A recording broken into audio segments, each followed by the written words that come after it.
El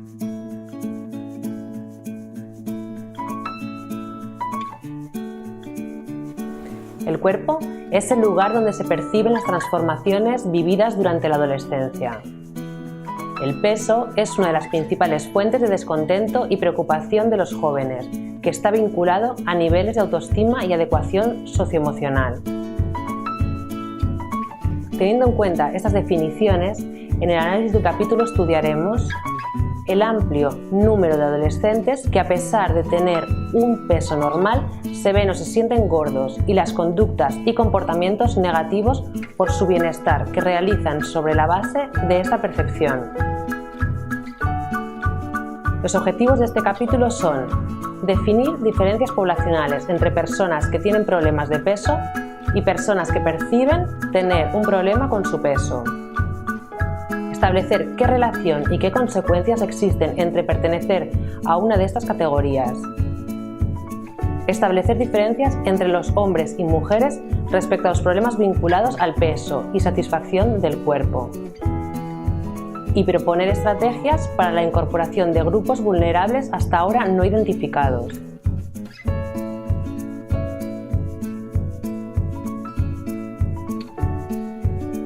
Entre los 12 y 15 años, las niñas especialmente empiezan a mostrar decrecientes niveles de satisfacción con su cuerpo.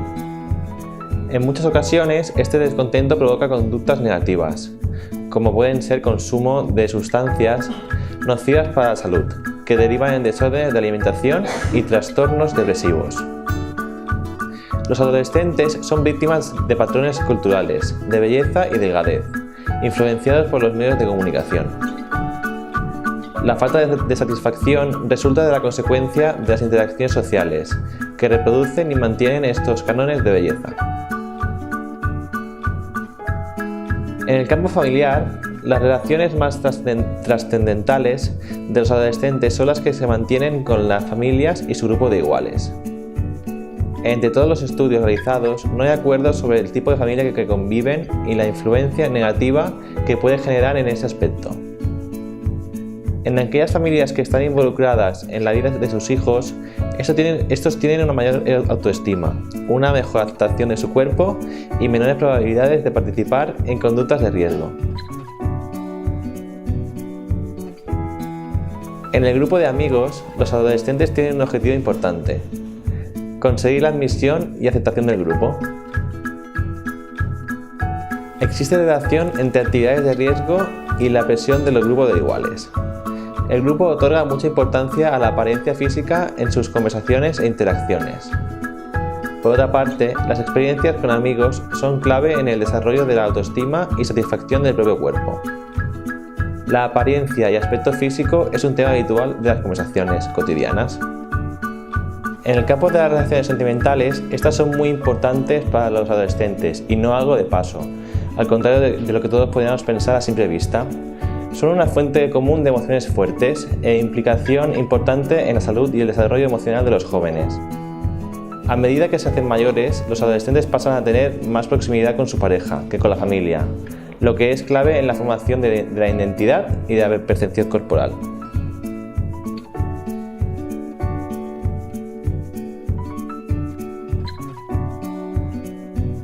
La principal preocupación de las agencias públicas nacionales e internacionales son los problemas vinculados al peso corporal. La denominada pandemia de obesidad afecta a los países postindustriales. En un segundo plano, el gran problema vinculado con el peso corporal, al menos indirectamente, es el importante aumento de casos de bulimia y anorexia entre niños y adolescentes.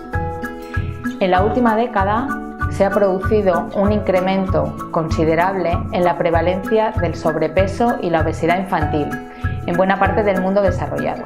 En España, las cifras no son muy diferentes a las de Estados Unidos, con una estimación de un 15% de población obesa menor de 18 años.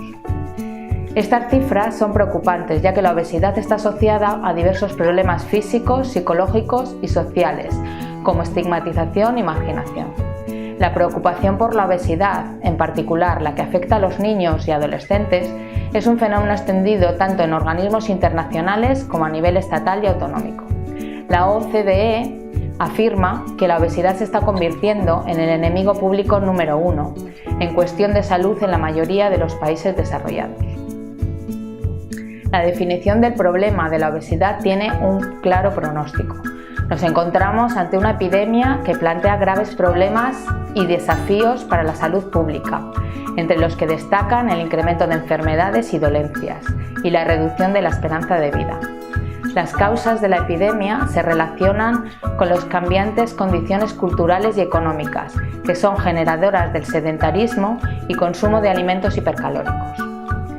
La solución se concibe como una estrategia multifactorial que abarca campañas de concienciación nutricional, mejor información hacia los consumidores, como mejoras en el etiquetado de los productos alimenticios y el estímulo de la actividad física.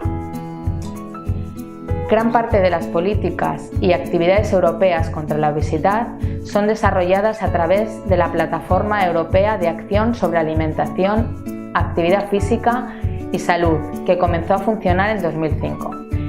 Esta plataforma lo que promueve es un conjunto de acciones para combatir la obesidad en los países y organizaciones que pertenecen a la Unión Europea y elabora informes de seguimiento sobre el problema de la pandemia.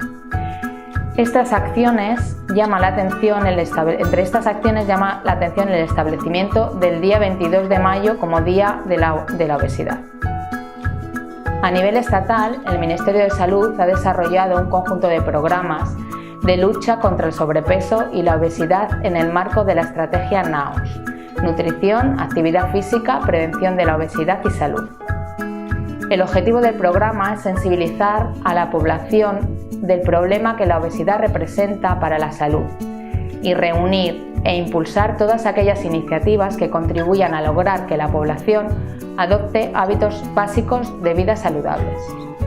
Dentro de la estrategia NAOS existe un programa específico para niños y adolescentes llamado el programa Perseo, que consiste en un conjunto de intervenciones en las escuelas para promover hábitos saludables, detectar precozmente problemas de obesidad y sensibilizar a las familias y docentes.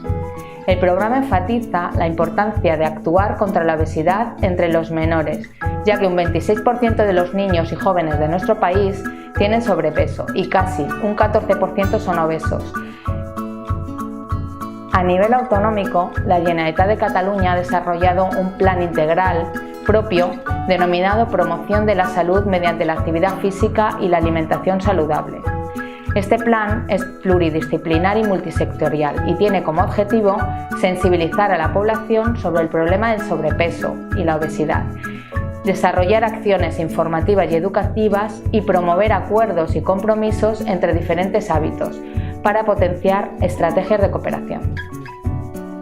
Respecto a los desórdenes alimenticios como la bulimia y la anorexia, el número de estrategias y políticas públicas activas es menor que en el caso de la obesidad, pero en cambio se registra un mayor dinamismo desde la sociedad civil, en particular a partir de asociaciones orientadas a asistir a los enfermos, a sus familias y promover el reconocimiento público del problema. Tanto la anorexia como la bulimia han experimentado un importante incremento en la población española, en particular entre niños y adolescentes. En la actualidad, alrededor del 6% de la población entre 12 y 21 años padece algún desorden alimenticio diagnosticado, donde las mujeres representan el 90% de los casos. La acción de diferentes asociaciones a nivel estatal y autonómico han promovido un conjunto de políticas públicas que están orientadas principalmente a la adecuación de los servicios sanitarios para tratar estas enfermedades y el desarrollo de acciones que tienden a reducir la cultura de la delgadez en la sociedad. Respecto al primer punto, en la última década el Ministerio de Sanidad ha incluido la bulimia y la anorexia en su lista de enfermedades de atención prioritaria. Desarrollando en las siguientes secciones abordamos estas dos dimensiones del fenómeno, creando unidades específicas en hospitales públicos. El Ministerio además promueve la legislación para prevenir la exposición de los jóvenes a patrones de delgadez poco realistas a través de acuerdos sobre los contenidos de la publicidad orientada a jóvenes y a niños, y la promoción de tallas estándares en la ropa que se adecuan a las características corporales de los españoles. También ha realizado un amplio estudio antropométrico de la población española para determinar qué tallas deben de estar presentes en los comercios y promover acuerdos con representantes de la industria de la moda para prevenir el uso de modelos que se encuentran en situación de infrapeso según el índice de masa corporal. El Panel de Familias e Infancia, o PFI, ofrece la oportunidad de analizar posibles factores explicativos en la insatisfacción con el cuerpo de los y las adolescentes. En la tercera oleada, realizada en 2008 en chicos y chicas entre 15 y 19 años, se pregunta a los adolescentes sobre su peso y altura, así como cuestiones sobre la percepción subjetiva que tienen de su peso. El PFI también nos proporciona otros elementos relevantes para el análisis que se plantea como indicadores sobre prácticas peligrosas para la salud, consumos de sustancias adictivas, prácticas para adelgazar, comportamientos de riesgo, en definitiva, sentimientos y estados de ánimo, y cómo son las relaciones familiares y con los amigos y amigas. Según datos del PFI, el 16% de los adolescentes catalanes tiene problemas de peso, es decir, su peso es inferior o superior al considerado adecuado según su altura, edad y sexo. Un 9,2% tiene sobrepeso, un 2,6% padece obesidad, y un 5% tiene un peso insuficiente. El sobrepeso infantil es un problema que afecta más a menudo a los niños que a las niñas. Los datos de la Encuesta Nacional de Salud de España, de 2016, ya indicaba esta diferencia de género. En cambio, las diferencias de género en infrapeso son casi inexistentes. Los problemas con la imagen corporal no vienen solo dados por el índice de masa corporal o por trastornos alimentarios diagnosticados. Existe un grupo de población con un peso dentro de los baremos de la normalidad, pero con una percepción sesgada de su cuerpo, que puede llegar a reproducir conductas propiamente anoréxicas o bulímicas, y por tanto, fue igualmente un grupo de riesgo que muchas veces pasa desapercibido. Es un grupo generalmente fuera de los circuitos de control médico y o psicológico, sobre el que hay que poner más atención por los efectos que pueden llegar a tener. Aunque el 83% de los adolescentes catalanas tiene un peso considerado normal, solo un 52% de los chicos y chicas consideran que pesan lo que les tocaría. Lo más destacable es que el 43% de los jóvenes entre 15 y 19 años tiene una percepción distorsionada de su cuerpo, ya que consideran que pesan más, un 28%, o menos, un 15%, de lo que les tocaría, aunque los encontramos dentro de los patrones de la normalidad, con un índice de masa corporal normal. Sin embargo, existen diferencias significativas de género en las percepciones del cuerpo. En la línea de otros estudios, las chicas sufren más a menudo insatisfacción con su cuerpo que los chicos, es decir, tienen una imagen de sí mismas más negativa que los chicos. Los datos del PFI nos indican que el descontento con el cuerpo de los chicos se debe, en mayor proporción, a que se sienten más delgados de lo que les tocaría, a pesar de tener un peso normal. Mientras que los chicos se preocupan por tener una imagen corporal donde predomine la musculación, las chicas tienen unos ideales de belleza asociados a estar delgadas y, en la mayoría de los casos, por debajo incluso de un peso saludable. 1 de cada 3 chicas y 1 de cada 8 chicos consideran que pesan más o mucho más de lo que deberían pesar, a pesar de tener un peso normal. Son los que llamaremos falsas grasas y falsos gordos. Los datos del PFI indican que un 18% de los adolescentes fuma al menos una vez por semana, el 15% se ha emborrachado menos de 2 veces en el último mes y un 9% ha fumado cannabis menos de 2 veces en el último mes. Las chicas falsas gordas destacan por encima de los otros grupos en todos los tipos de consumo, sobre todo en el consumo de tabaco. La prevalencia de este consumo en este grupo casi duplica el porcentaje del resto de grupos, con un 30,4% de fumadoras. Esta relación entre el tabaquismo y una imagen negativa del cuerpo podría estar explicada por el consumo de tabaco que algunas chicas hacen como método para apaciguar el apetito.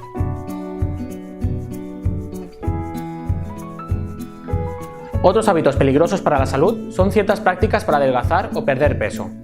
La conducta más repetida que acompaña a la insatisfacción con el cuerpo es hacer régimen, en la mayoría de veces reduciendo la ingesta diaria de alimentos recomendados, y a menudo sin un seguimiento médico. Concretamente, el 84% de las falsas gordas y las adolescentes con sobrepeso u obesidad han intentado adelgazar en los últimos 12 meses y esto es un dato bastante alto comparado con el resto de adolescentes. En el caso de chicos, las diferencias también son sustanciales. El 61% de los falsos gordos ha intentado perder peso en el último año, así como el casi 48% de los chicos con sobrepeso u obesidad. Pero el dato más alarmante es que casi el 13% de las falsas gordas ha provocado el vómito como método para adelgazar al menos una vez en el último año.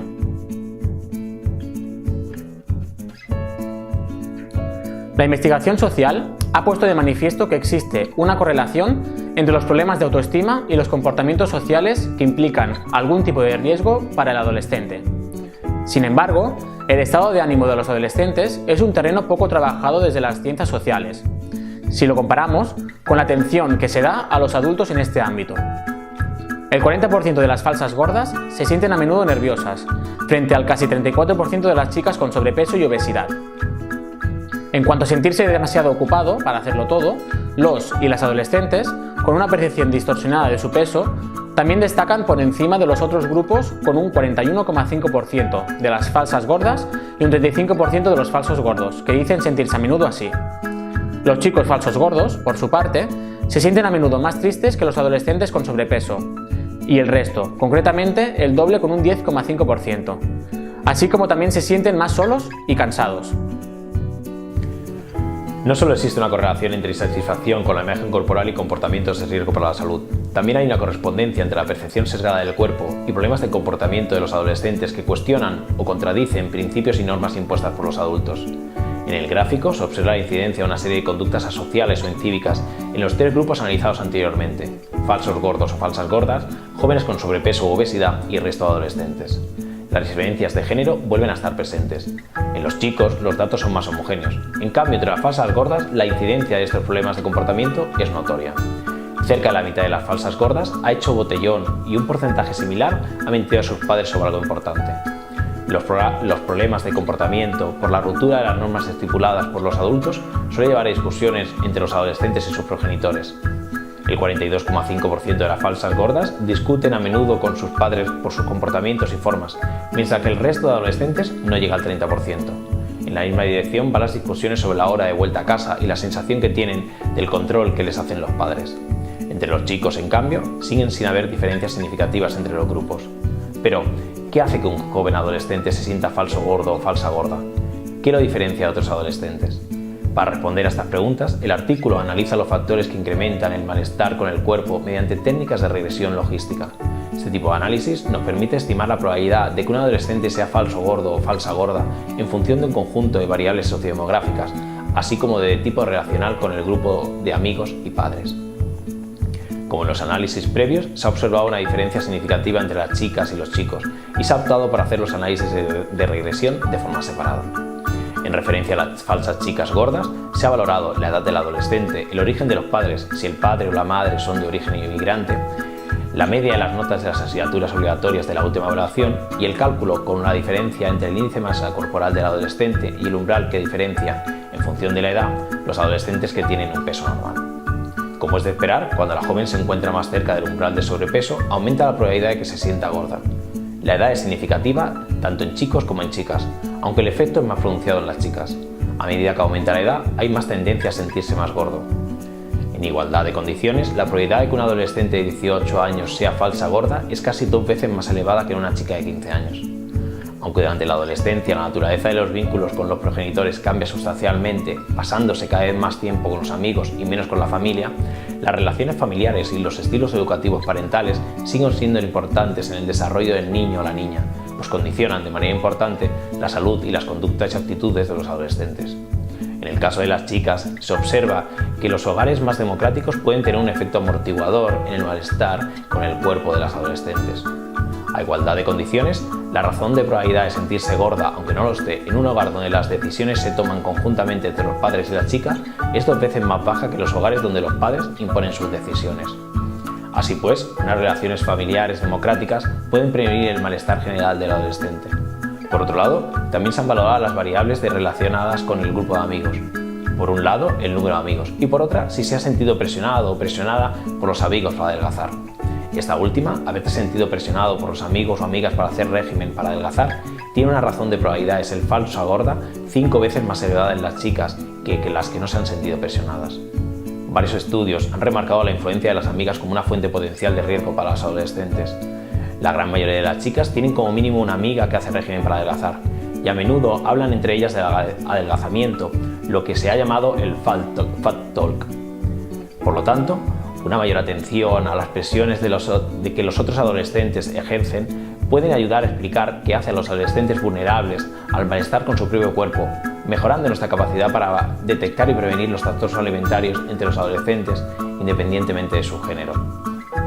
La investigación social no ha prestado demasiada atención a la influencia de las relaciones sentimentales, ya que las consideran pasajeras y transitorias en la adolescencia. Sin embargo, hay estudios que rechazan esta idea, considerando las relaciones románticas en la etapa de la adolescencia elementos claves en la identidad y percepción corporal. Así, en el caso de las chicas, se observa que haber tenido pareja, pero no tenerla en este momento, incrementa la probabilidad de sentirse gorda, aunque en realidad no lo esté. Esta tabla muestra los resultados de la regresión logística con los chicos adolescentes falsos gordos. Las variables que inciden en el malestar del cuerpo son bastante diferentes a las que inciden en las chicas, a excepción de la presión del grupo de iguales. A igualdad de condiciones, la razón de probabilidades de ser falso gordo cuando se ha sentido presionado por los amigos a adelgazar es 9 veces más elevada que los que no se han sentido presionados. Ni la situación sentimental ni la toma de decisiones en el hogar son significativas, aunque es interesante observar que funciona a la inversa que en las chicas. Sin embargo, sí lo son los rendimientos educativos del chico y el nivel de estudios de la madre. Aumenta la probabilidad de ser falso gordo cuando la madre tiene estudios primarios y cuando el chico tiene un promedio de notas de excelente. El éxito académico puede ser una fuente de malestar en el caso de los chicos, posiblemente relacionada con las dinámicas de estigmatización de que los chicos sacan buenas notas. Conclusiones. El ser falso gordo o falsa gorda está vinculado a un conjunto de conductas y prácticas potencialmente perjudiciales para la salud y el bienestar de los jóvenes. Ser falso gordo es principalmente una sensación femenina. Está relacionada con el estado de ánimo negativo, como sentirse cansado, aburrido o demasiado ocupado para hacerlo todo. Los falsos gordos, en caso de los hombres, se sienten más tristes en su grupo de iguales y realizan prácticas peligrosas como la expresión de alimentos o dietas sin control. En el grupo de iguales, las presiones a las que se someten son iguales, tanto en chicos como en chicas, aunque su importancia en el caso de los hombres es superior que en el de adolescentes. Es necesario ampliar acciones de política pública, con mensajes a los jóvenes sobre aquellos aspectos que más les preocupan. Las campañas deben estar orientadas a generar debate y reflexión entre los jóvenes, con mensajes que se construyen de manera participativa y de temas de interés. Centrarse en promoverlo en Internet, redes sociales, revistas, contenidos musicales y televisión, aunque lo fundamental es la escuela.